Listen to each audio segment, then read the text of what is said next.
I think that we're pretty established as far as, we've got enough food, not enough goods. So that kind of does tell us that we need to be going around, and we still do have some favors in the basket that we can call on. So maybe that's what we'll do with diplomacy if we really need some. But okay, we think this is good.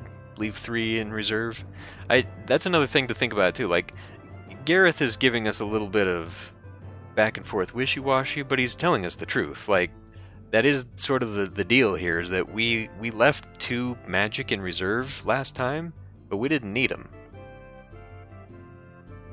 So it's good to have, but again, we didn't need it. And I feel like the most, from when I've watched this game before, the most often we use magic is in combat and in hero questing, but definitely in combat.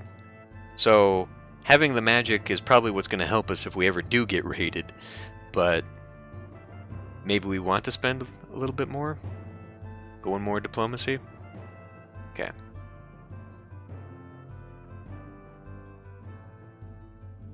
So, everyone bear in mind, we're going to do more diplomacy this year. Or at least we'll have to remember. So, everyone good on this?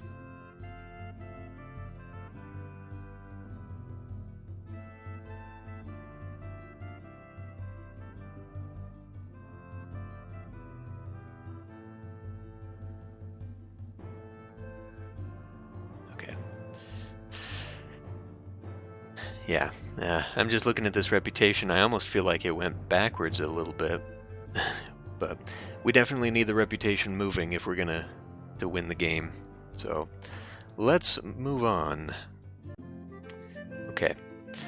So, we went through a year. This year was definitely faster than last time, but we've been doing this for 2 hours, so should we call it good here? I know I started the stream a little late today.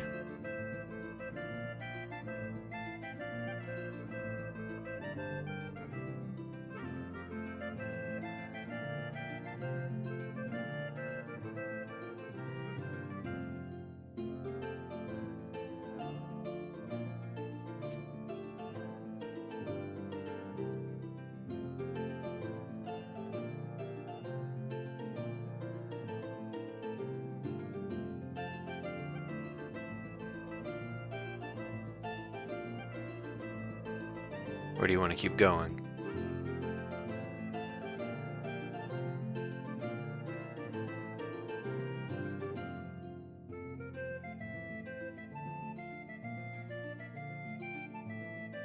The stream's been going for about 2 hours and 15 minutes now.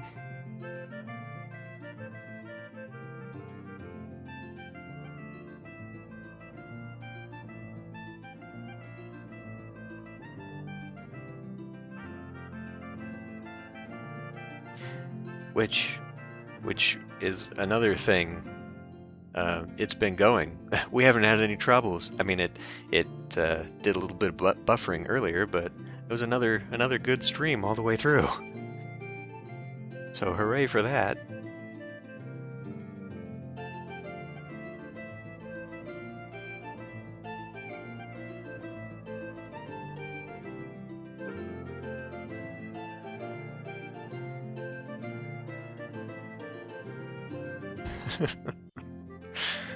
I know. I'm gonna have to figure out which god is the god for. I think it automatically saves each season. To manually save it, I have to be on this screen because I can go into the controls to save it. Pretty sure it does auto-save. Yeah, let's go into the ancestors. We have not been sacrificing to the ancestors. We've been completely ignoring our ancestors. Protecting us from hostile spirits, that might come in handy. Let's yeah. So I think we'll call this a stream, but let's go through the gods just so we kind of have an idea ahead of time. So Barntar here, the plowman, peaceful farmer god. So maybe this would be good. Backbone of the clan. He is son of Ernalda and Orlanth. His wife is Mahome, goddess of the hearth. Chalana Arroy, goddess of health and healing, one of the 7 Lightbringers. And it looks like we are currently experiencing the curing miracle there. Elmal, god of the sun. He was rescued by Orlanth and married into the Storm Tribe, guarded the homestead when the Lightbringers departed. So, that is our god. Ernalda, Earth Queen and main goddess, is Orlanth's wife and mother of Barntar and Voria. She is also the family goddess with a pantheon of household spirits. Yurmal, the trickster god, fool, outlaw, and scapegoat, also one of the 7 Lightbringers and a friend of Orlanth. He brings trouble to those around him.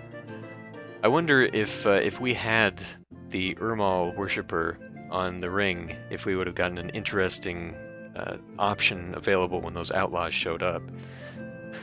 Humakt, god of war and death and all endings. He is the patron of the severest of warriors, each of whom has a list of stringent vows to uphold. Oh boy. Iseres, talking god, god of trade and travel, communication and conciliation, one of the 7 Lightbringers. Lankor Mai, the knowing god, god of law speaking, one of the 7 Lightbringers, and patrons of jurors and scholars. Now, let me see this. Helps divine the truth. So, if we want to do more towards the hero quests in the future, it would probably be good to have this blessing.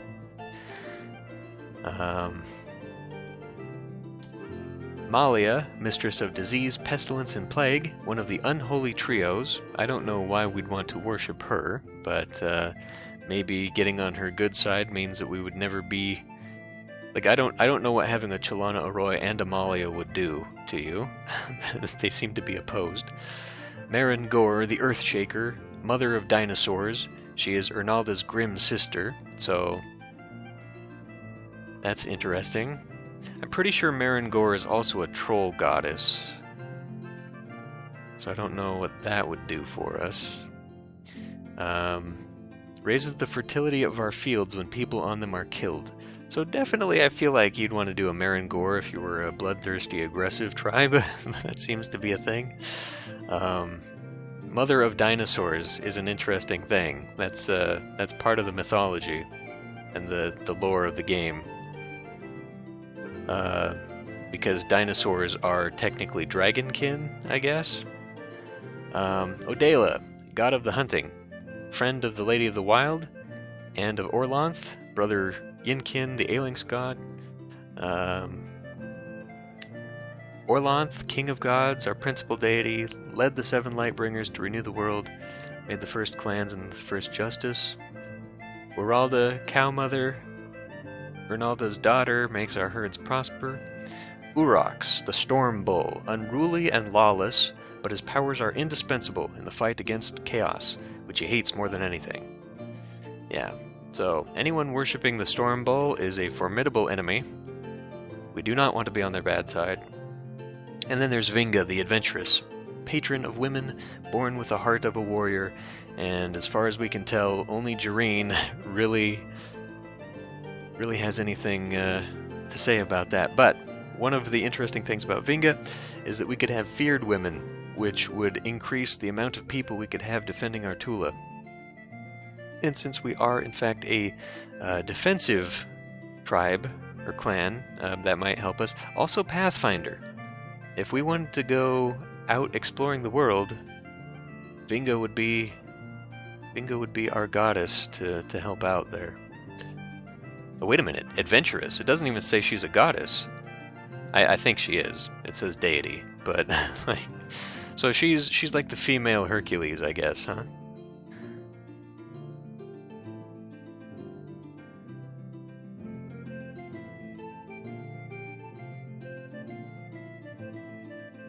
But anyway, so yeah, there's no stream god, there's no entertainment god. I don't know who we should sacrifice to keep the streams up and running from now on. Maybe Iseri is the talking god in communication. But anyway, yeah, there's a long list of gods here, but some of them definitely have benefits if you are focusing towards a certain thing. So, like if we do want to get into hero questing, which we will have to eventually, having Lankor Mai and his helpful divination here is going to be microwavania. Yeah.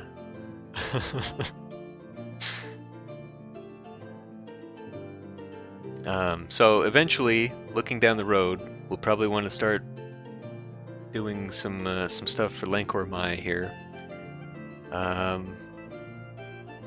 Maybe Vinga if we want to go exploring the wide world around us. I'm pretty sure exploration is how we come upon some things. At the very least, treasure. I did mention dinosaurs. We can find some dinosaurs, which is pretty crazy because it gives us a massive boost. Like we, so I mean, I don't want to spoil a lot of the surprises of the game, but there's a lot of cool stuff in the lore. So like if we got dinosaurs on our hand, remember we are dragon friends. We were anyway. Our ancestors were dragon friends, so that could help us there. Having the dinosaurs would not be antithetical to our clan. But dinosaurs are good in two capacities because they can act like herd beasts, but they can also act like war machines. So it might be fun to have dinosaurs. Who knows? I think actually, if I recall, someone might actually trade us dinosaur eggs at some point. I know we are enemies of the beast folk, and right now we're just kind of on okay terms with the ducks, but I feel like the beast folks and all that sort of have more likelihood of getting some of these sort of mystical things, just because they're more open to that sort of thing. I don't know, there's a lot of events that happen that open a lot of interesting opportunities. And I personally would like us to go exploring at some point. I'm not really sure what is up here, I don't actually remember. But I know you find some really cool stuff by doing that. So, in time, it might be good to get us a blessing from Vinga, just because her things actually seem to help here. What else does she have? Just those two. Okay. So Vinga is a minor goddess, but it would make Jareen happy, who's almost 60 herself. We'll see her portrait change here in a couple years. But, and did Hindala? Hindala was 40, or was she 39 when we took her? Must have been 40. Anyway. Yeah, so Vinga doesn't offer a lot, but they could help a little bit, especially for us, being a defensive clan and wanting to go explore.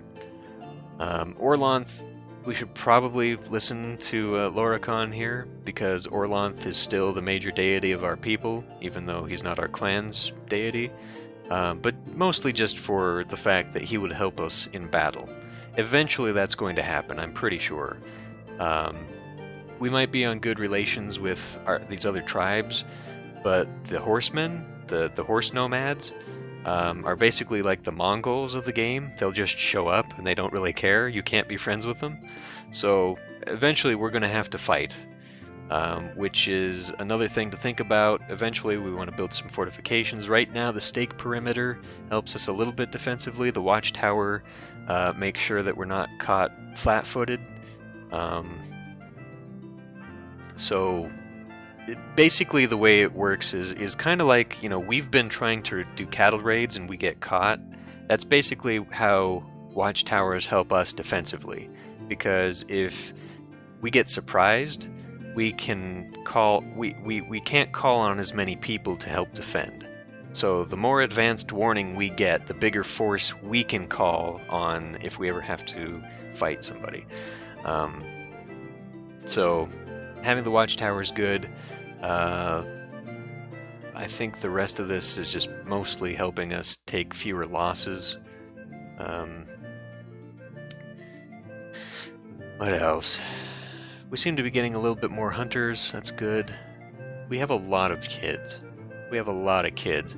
Kids are not actually that great, especially early on, just because they consume food and provide nothing. So, we're still good. We saw earlier we turned several children into adults this year, and I don't know if it was more adults than we brought in children.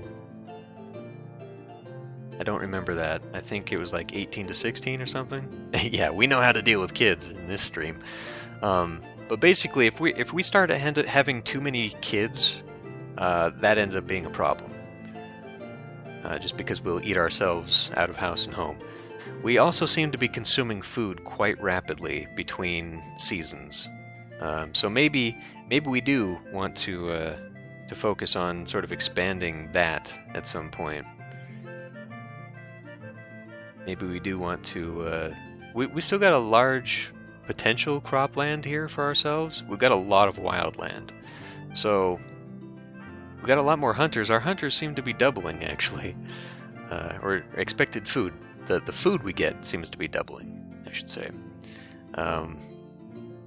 So yeah, I like, there's a lot of nuances now that I think we can start balancing a little bit.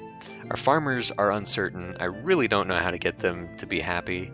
Every time we do this feasting or gifting, it seems like an event comes in and then interrupts any potential benefit that we gain from that.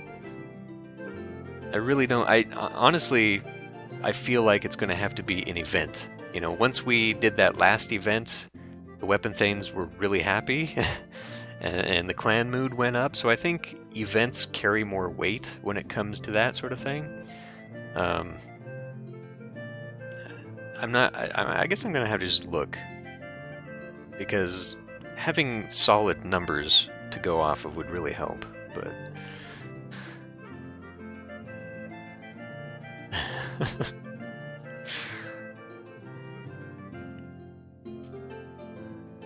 Yeah, I don't know if we were playing the quiet year, those kids would definitely be out in the fields, but... Or crafting, we'd be putting them to work making goods so we could trade. That does worry me. Like, this last year we went through quite a bit of goods.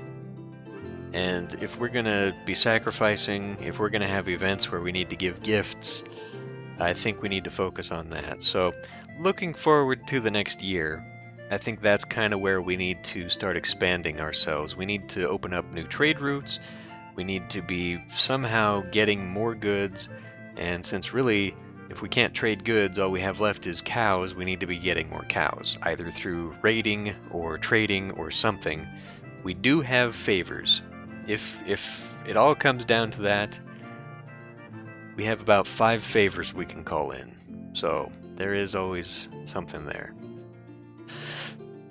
But yeah, I think early on there were just so many choices that it was kind of sporadic, and that's why it took us like 3 hours to get through it one year.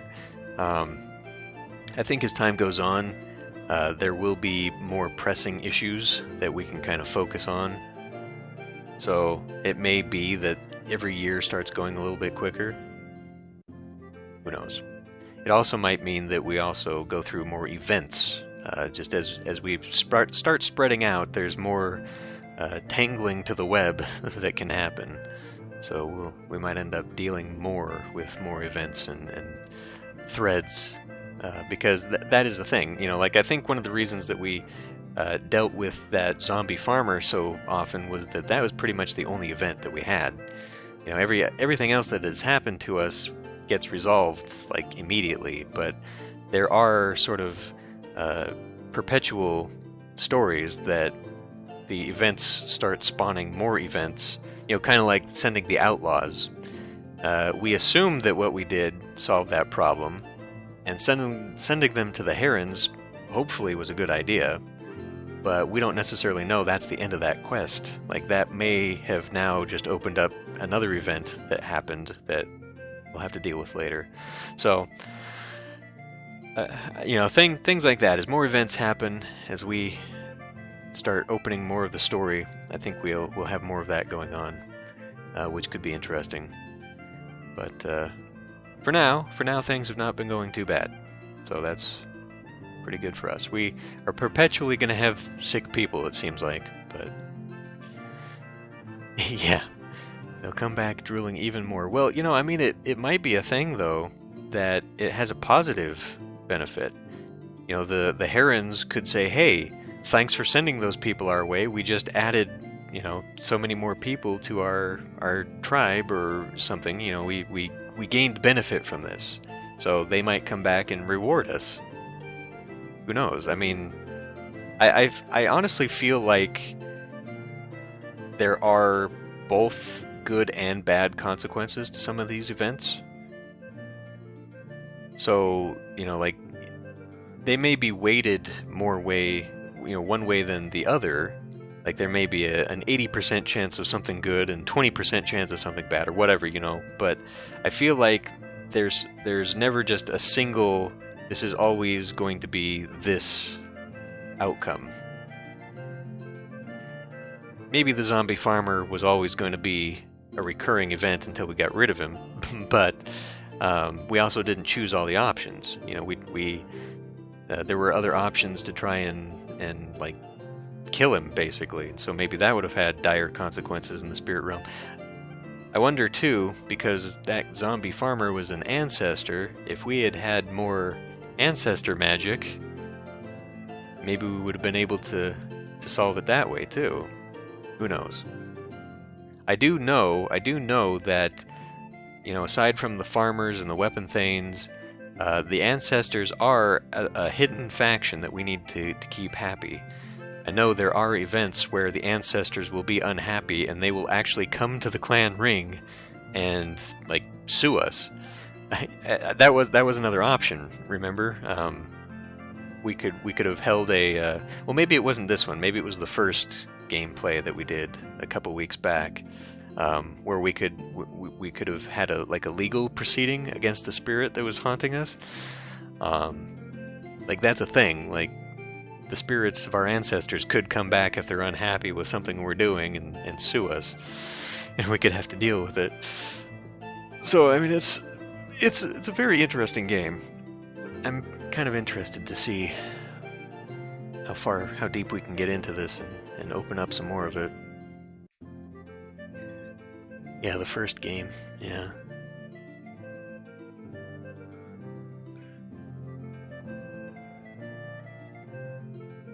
So, it's pretty interesting.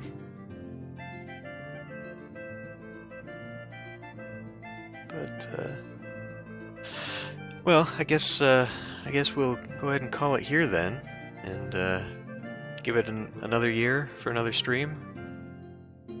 Again, I think this game is pretty long, so I don't know if we'll burn out on it eventually or not, but for now, I think it's starting to pick up, and I think, you know, we've kind of learned enough of the game here that we're not completely at sea with how everything's going.